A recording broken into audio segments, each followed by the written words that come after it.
All right, welcome everybody to this webinar, Ulta Beauty Get to Cloud Makeover.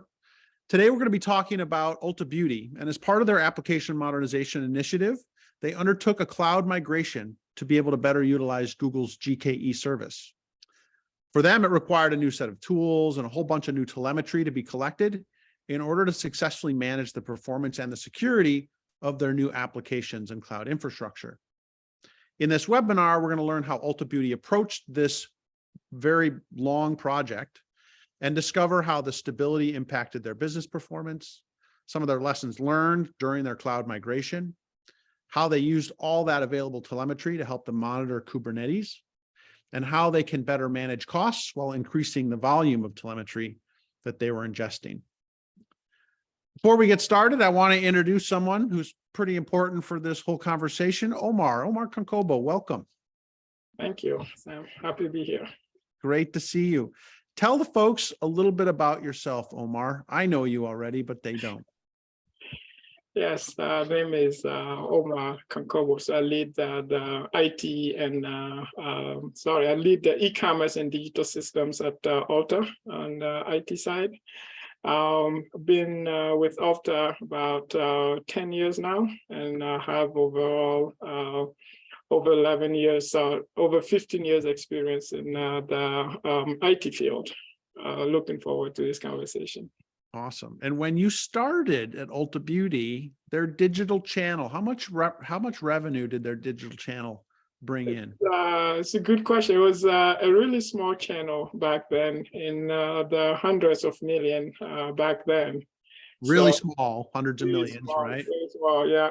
Remember, and now you've been there for 10 years. 10 years, and where are you now? Where's Ulta Beauty's digital revenue? Over $2 billion channel now. $2 billion. So yeah. Somebody had to make that happen. So the e-commerce digital and marketing systems person probably had a hand in that. You got awesome. That right. Awesome. Okay. So that's just a little context for who we're talking to today. This is a person who over the past 10 years has grown something from a couple $100 million to $2 billion in revenue. You also are a coffee farmer? Yes.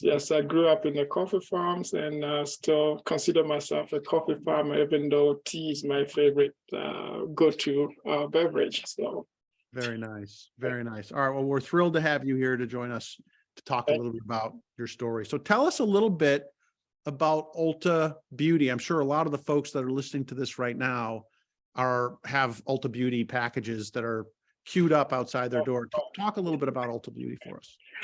Yeah, so Ulta Beauty is the largest beauty retailer. We focus on cosmetic, fragrance, skincare product, hair care products. The company has been established about 30 years ago, actually 32 years to count now, back in 1990. And it has grown to become this national retailer that we all know and love today. Awesome. Very good. And so tell us a little bit, when you showed up, tell us a little bit about your stack. What were some of the challenges that you noticed as you worked to try and move from a couple $100 million to $2 billion? What were some of the steps that you took and some of the challenges that you had to overcome? Well, I mean, the number one is, to move at this rate is to make sure that you have a reliable system. And, a reliable system means you also have a way to measure and keep an eye on that, right? So when I started at Ulta Beauty, we were basically just running a couple of physical servers and some few instances on each one of those. The commerce stack that we running was a little bit of a monolith that was really difficult to manage. Anytime you do a change, you're basically impacting the whole platform. And one of the biggest issues, as I was sharing earlier, was mostly how do you keep an eye on what's going on.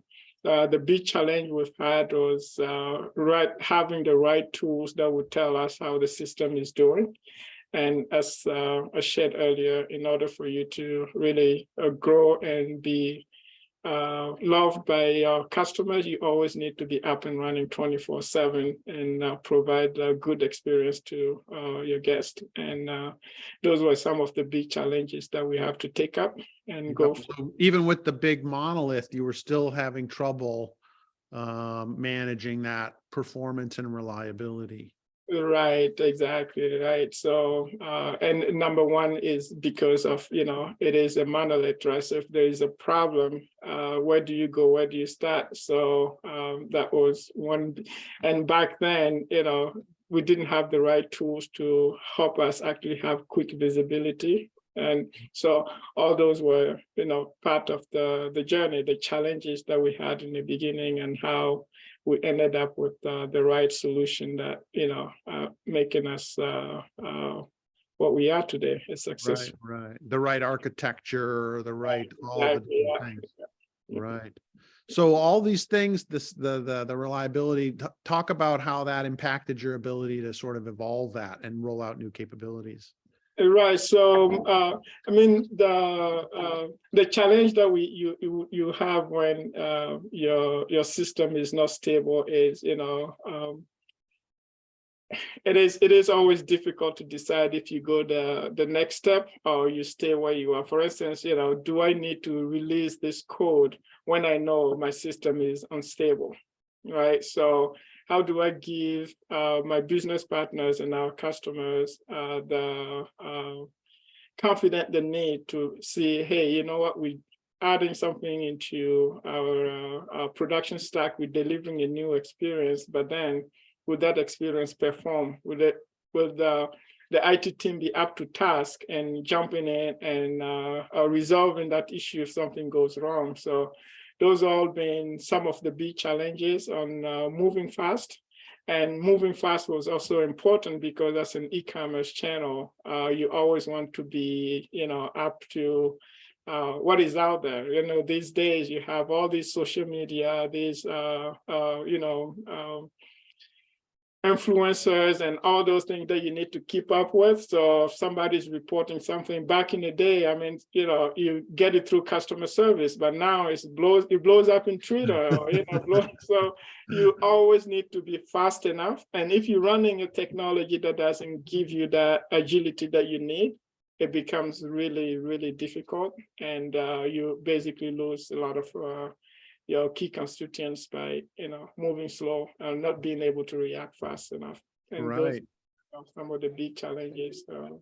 Right. And you mentioned here that the holiday spending and being able to sort of predict 6 months in advance what that traffic will look like, and with these influencers and things that you mentioned, or with the spot promotions or whatever you folks are running, right? Traffic could go from 0 to just overwhelming amounts of traffic in a very short amount of time. Exactly. And that's been, one of the biggest pain point, because you have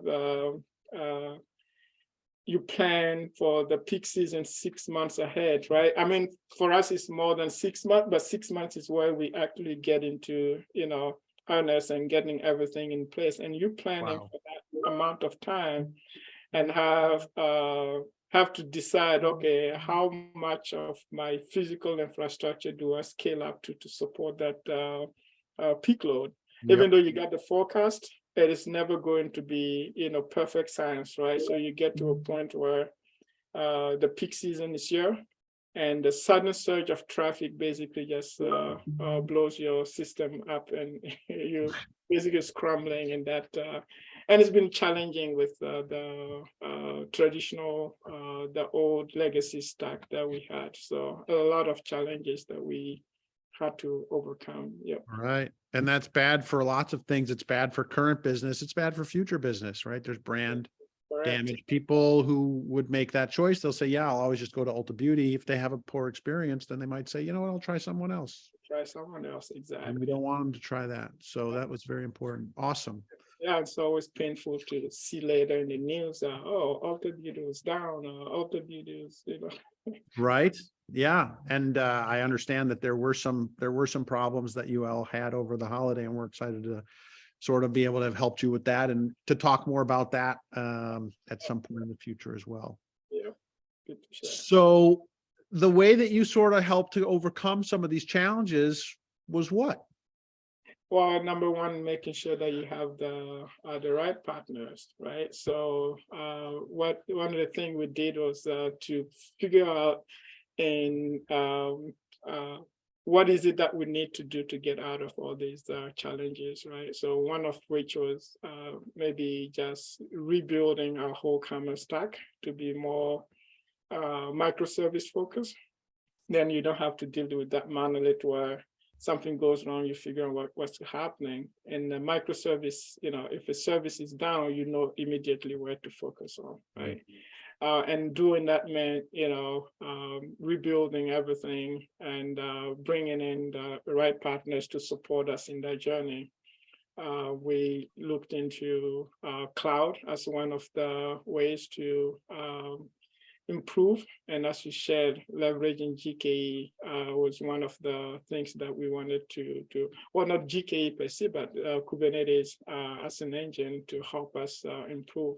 We looked at 3 different providers, and the GCP Google Cloud Platform was one of the partners that we decided to move ahead with. And that's all driven by the type of features and the type of responsiveness that they provided.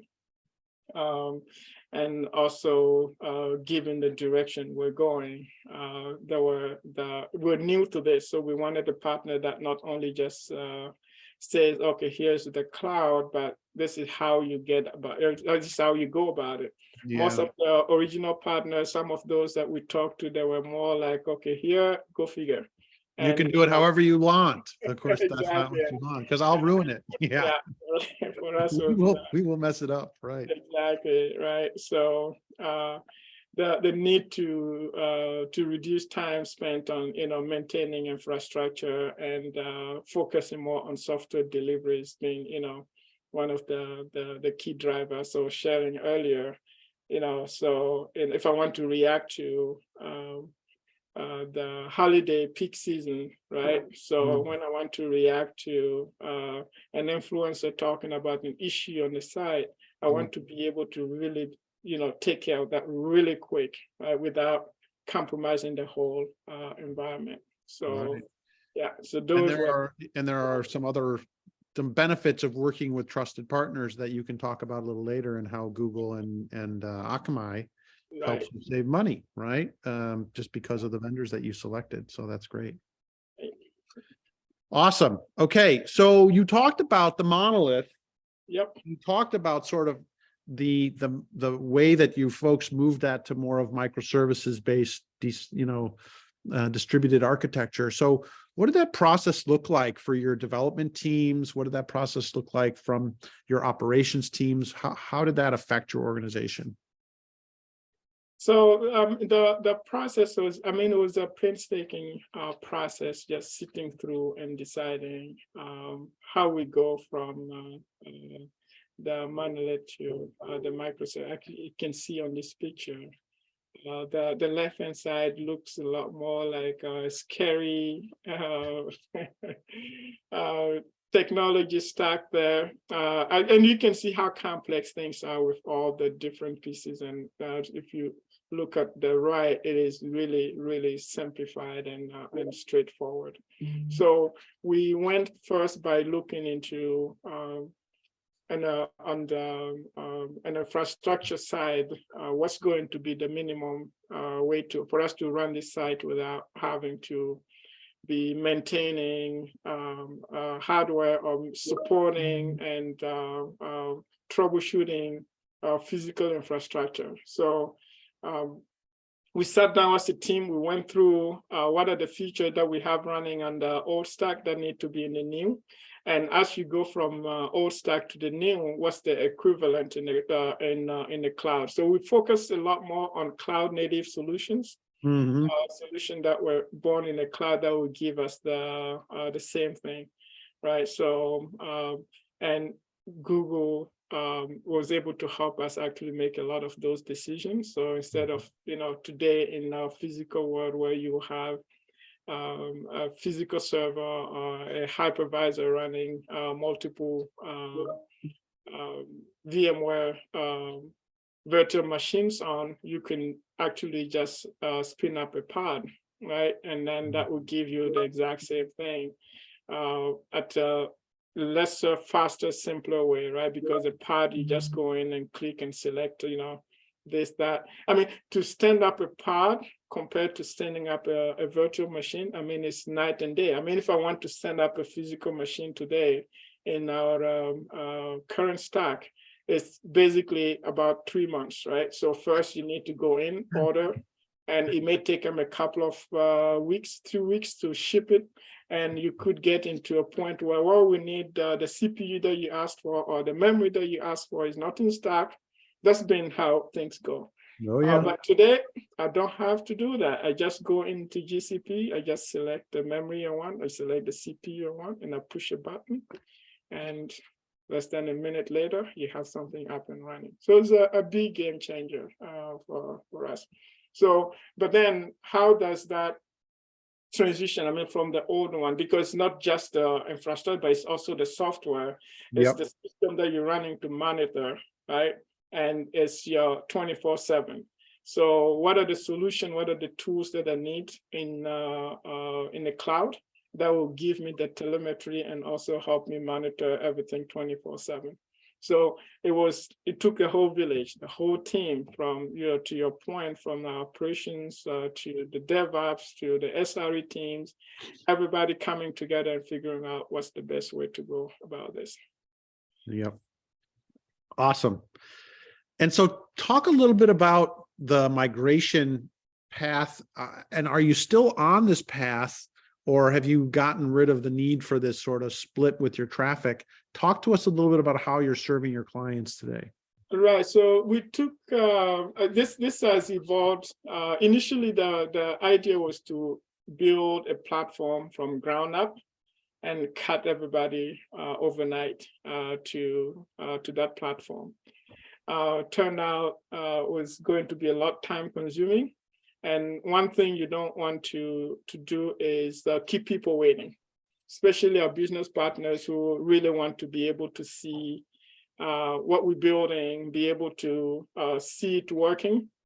So what we've decided to do at some point was, what if we just went, phase by phase? So instead of waiting and building everything from ground up, I could potentially build, say, the homepage and cut over to that homepage and shut down the legacy one.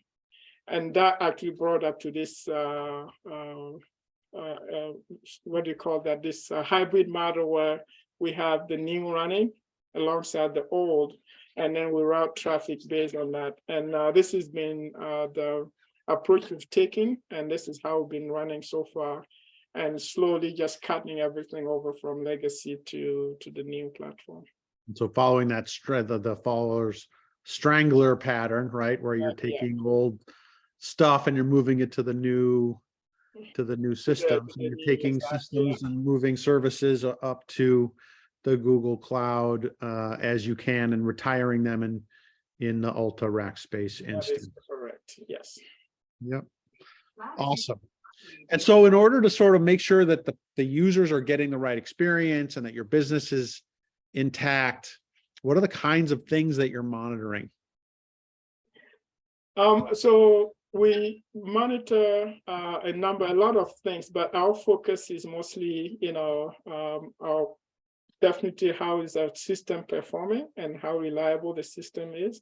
We also keep an eye and monitor our security very closely, and our business KPIs are, the key things that we monitor and keep an eye on. Right, exactly. Let's go into some of that. So let's talk a little bit about the reliability. And so what are we looking at right here? So what we're looking at here is one of the wonderful dashboards that we've been able to set up with one of the tools that we use to monitor and keep an eye on our systems.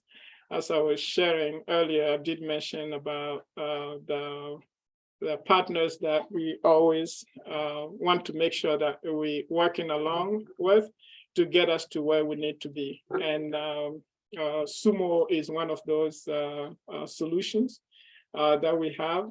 And the the journey to get us there was basically a lot of the stuff I was sharing initially about the struggle we had and how we walk away from those struggles. And, down that path, we partnered with Sumo Logic, and it has been a great journey so far. This is one of the key dashboards, the favorite dashboards that you see within the company. The beloved dashboard is still to come, but this is one of them. And here, what you do see here is we track the orders per our guests. So these are one of the dashboards that we'll be watching very closely during our peak, like holiday season. How many orders per guest, and then we list the top customers with more orders. It tell you how many orders they actually placed, right, at that within that time frame. And then we also monitor our top customers, who are the top customer, meaning the dollar spent within that time frame. And in here, we're watching, if you can see on the dashboard, so within about within the hour. And also to track what was our maximum orders per minute at that hour. And then you have the revenue within those that hour. And we also just, aggregate that for the whole day for the past 24 hours. How many orders submitted? We also monitor how many orders get canceled, because this actually helped us solve an issue a couple of holidays back. If you look at the red section, that means we took an order, we sent it to the warehouse, and the warehouse immediately canceled that order and sent back a cancellation notice. That tells us two things.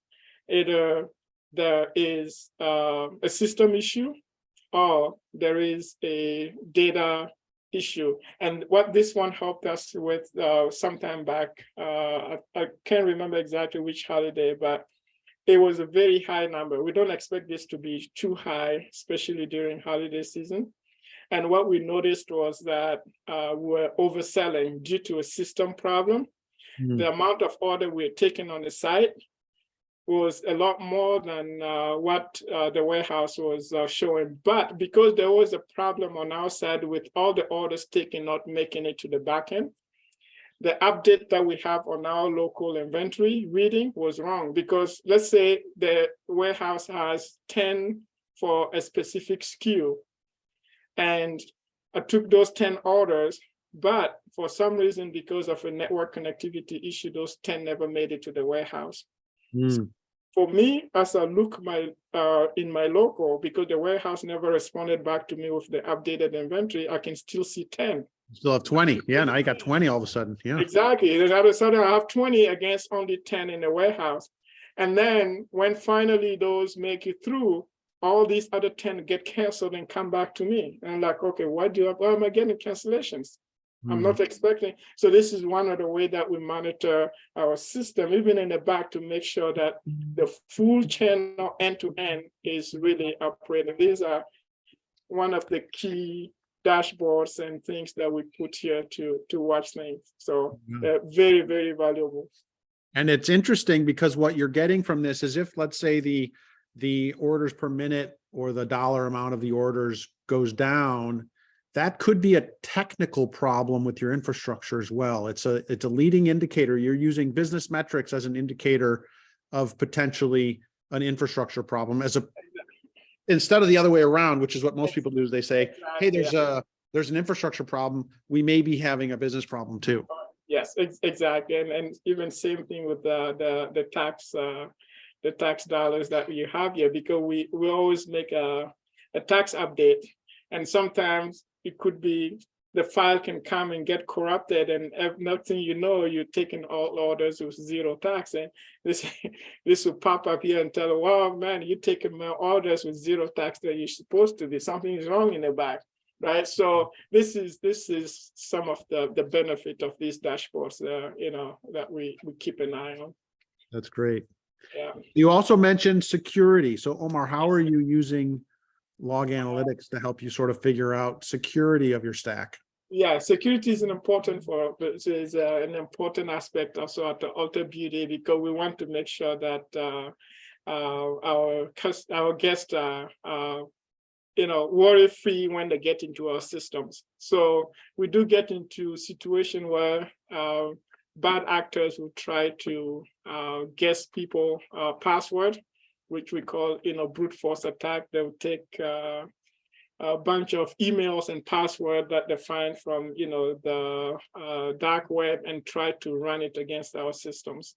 And we use Sumo to track those. So Sumo will tell us how many login with invalid password, right? Sometimes they'll take the same email address and run through many passwords to see if they work, or it's going to be the same IP address running through multiple login trials. And we use Sumo to monitor those. And those IP, where they're coming from, we know if you're a single person, even if within a company like Ulta, where everybody go out through one single IP, we do know it cannot be like 10,000 requests within a second. Just an example. Right? So the moment we see that, we know, okay, this is a bad actor. And Sumo allows us to see what the IP is. And we take those IP and we go through some of our security tools and just, put them in the blacklist. So they'll stop, messing with the system. And that's how we leverage Sumo for security. This is just one aspect of it. We use Sumo monitor different areas, but we know one way is to protect our guests' data in our system. Lovely. I love that. Yep. And then we talked a little bit about this earlier, but again, on monitoring that business performance. Anything to add on this line? So this is our #1 dashboard. Everybody loves this dashboard, all the way to our C-suite. So this basically just gives you a snapshot on everything happening on the site. And even today, I'm working from home, but I have a dashboard here that actually displays data, because that's the fastest way you can tell if something is going wrong. For instance, the OPM is basically order per minute, and it gives us how many orders per minute we have for our web and app. And that's a key indicator on how the site is doing. Whether that number goes up suddenly or it drops suddenly, we know there is something. And this basically just very quick responses. So we aggregate the logs in Sumo for the past 5 minutes, but the update is like quick every second. So it reacts really quick. Mm-hmm. And then you have to the right side where everything is broken down by the different channels, right? So the web, buy online, pick up, install, same day delivery, whether it's the ship to home using the app or pick up, install using the app, and how many orders we have taken in the current hour or the day. And this also tracks the order trend. Right, so how many, what's the trend of the order based on the different channels? And we also check our authorizations. That's also a key indicator that we watch for, that tells us if our payment systems are stable. And the bottom one is the add to cart. This is what also drives excitement, especially during holidays, when we have the event starting, for instance, say at 4 p.m. Everybody will focus on this add to back section, because you can see the customers coming and building their carts and waiting. And you can see that going up. You can tell whether at the time of the event is going to be, Yeah. Yeah, so you can see the excitement builder. So basically that's an excitement builder right there. So you can, because that just basically shows the dollar amount of all the exactly, parts that haven't been executed on yet. That's great. Right, yeah.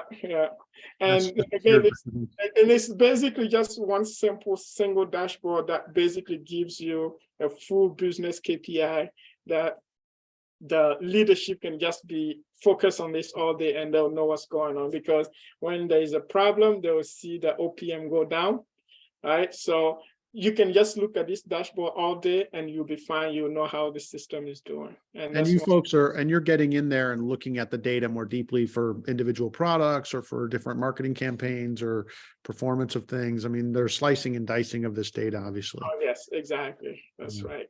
That's lovely. I love that. And I mentioned this earlier, so this is the last thing we'll talk about and we'll let people go. But you have you've got great partners that you're working with. Tell us a little bit about what you're doing to try and solve the egress data problem. Right. So in the cloud, one of the things that we love about cloud is that you spend less than the physical world, but obviously the cloud providers also need to make money, so they'll find ways to charge. And egress, meaning your traffic going from your systems outside to the internet, that they'll charge you for that as well. And one way we are protecting for that is by partnering with our CDN provider. In our instance, we use Akamai. And what Akamai does, they have a direct connection between the infrastructure to our systems directly. So basically for us, going outside to the internet, instead of going through our cloud provider, we can use the pipe for our CDN provider, and our traffic just go from our CDN provider to our customer. And our customer traffic will come to us from our CDN provider directly to our system, bypassing the cloud providers, what do you call it, outgoing connection. So it's called like an interconnect between your cloud provider. And that's been a way for us to save on our egress costs by leveraging those interconnect between our CDN. And it's a big savings, a good chunk of money that we save by going that route. I love that. All right, Omar, wrap it up for us. Bring it home. Tell us about your Ulta Beauty's Cloud Makeover. So for us, this project has been a long journey. Started way before COVID, and got a couple of wrenches, right, with COVID that impacted it, and coming out of COVID, restructuring in a company given the impact of COVID, and all these impacted the journey. But we knew it was going to be a multi-year project that we need that would allow us to manage and provide our guests best experience. And as I was sharing earlier, the need for us to respond quickly to our guests and help maintain, keep those customers coming. Required us to be implementing a technology that is reliable, and the journey to modernize our application was really imperative for us. And finding the right partners, finding the right solution that can help us solve our day-to-day problem, right? I think to one thing Sam was referring to during the past holiday season, one of the big problems we ran into was an outage that impacted our kickoff. And as I was sharing, the dashboard we're just talking about right now was the dashboard that actually gave us the clue on what's going on. Because again, those orders per minute, they're really, really quick to tell you there's a problem somewhere. And at one point, we could see Sumo just going from, we were growing all the way to like 600, 700 orders per minute. And next thing we know, within like seconds, that started just going way down. And you're from 600 to 200 within like a minute, so we knew immediately there's something wrong with this, right? And then Sumo is able to give us that view really quick. Then now we can jump into the back end and look at all the other tools and see, okay, what is going on, right? So the orders are not making it through. What's the problem? And again, this is why having the right solution, the right tools in place is important, because we can say within a second, there's something wrong with the system. And that also helps you actually figure out what the issue is sooner. But if it takes you like forever to detect even there is a problem, then you're in deep trouble, right? So yeah, so definitely having the right solution and a partner in place to help with the day-to-day is really key. And we're really happy and grateful that we have solutions like Sumo Logic helping us watch our systems and keep an eye on them. Lovely. That is a fantastic way to wrap it up. Omar, we are thrilled to be working with you to help you and Ulta achieve what you've achieved, which is some tremendous growth. And we'll be with you as long as you'll need us. Thank you so much. Thanks everybody for joining. Thank you.